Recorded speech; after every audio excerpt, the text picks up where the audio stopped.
Hello viewers, welcome to Susmita lifestyle. দেখো, এই ব্লাউজটা আর একটা লাল ব্লাউজ, এই দুটো ব্লাউজ আমি কেটেছিলাম দুর্গা পুজোর সময়। যেহেতু তাড়াহুড়ায় কেটা হয়েছিল, তো দুটো ব্লাউজই আমার নষ্ট হয়ে যায়। তো লালের যে ব্লাউজটা ছিল ওইটা আমি কোনো মতো অ্যাডজাস্টমেন্ট করে পরে নিই, কিন্তু এই ব্লাউজটা মোটেই আমি পরতে পারছিলাম না। তো তা আর কি করা যাবে। আমার একটা বদ অভ্যাস আছে জানেন, আমি যদি কোনো কাজ বিগড়ে ফেলি, সেটা যদি যতক্ষণ ঠিক না করবো ততক্ষণ আমার শান্তি হয় না মনে। যেহেতু আমার ফেলার অভ্যাসটাও খুব কম আছে, তো এটার একটু কাপড় বেঁচে গেছিলো। তো ভাবলাম কি করা যায়, চলো দেখা যাক। এই যে যে পেপারের ড্রাফটিংটা দেখছো, এই পার্টটাই সমস্যা, ঠিক আছে? এই পার্টটাই মানে ওটা ছিল প্রিন্সেস কাট, আর এটা হচ্ছে ব্রা কাট কেউ বলে, কেউ কাটুরি কাটের, বোম্বাই কাট, অনেকে অনেক ধরনের কথা বলতে পারে। তো আমি যেটা জানি এটা ব্রাকাটি ব্লাউজ হয়। তো এই ব্রাকাটের ওই পার্টটা তৈরি করা আমার রেডি করাই ছিল।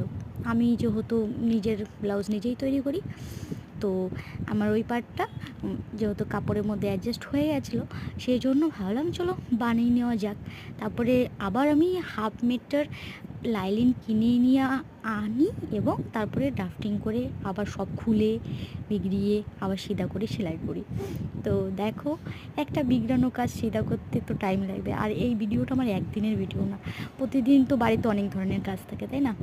তো চায়ের পরে যে একটুকু টাইম পেতাম সেটুকু দিয়ে দিয়েই এই কাজটা করা। এই যে যে ভিডিওটা দেখছো, আমার ভিডিওটা তোমাদের কেমন লাগছে সেটাও জানাবে। আর আমিও চাই যে কিছু করি, কিন্তু ব্যক্তিগতভাবে কোনো টাইম বা সময় কোনোটাই হয়ে ওঠে না। তাই চেষ্টা করছি, তোমরা সাপোর্ট করো। আমার চ্যানেলে যদি নতুন হয়ে থাকো তাহলে সাবস্ক্রাইব করো। আর আমি কিন্তু মানে সবসময় এগুলো করতে পারি না, যখন টাইম থাকে তখন করি। দেখো, একদিনের ভিডিও না, ভিডিও তো আশা করি বুঝতে পারছো।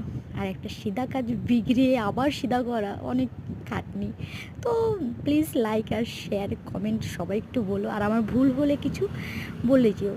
দেখো, আমি লাস্টে ভিডিও দিয়েছি একটু, যে আমাকে ব্লাউজটা পরে কেমন লাগছে সেটাও কমেন্ট করো। Thank you for watching.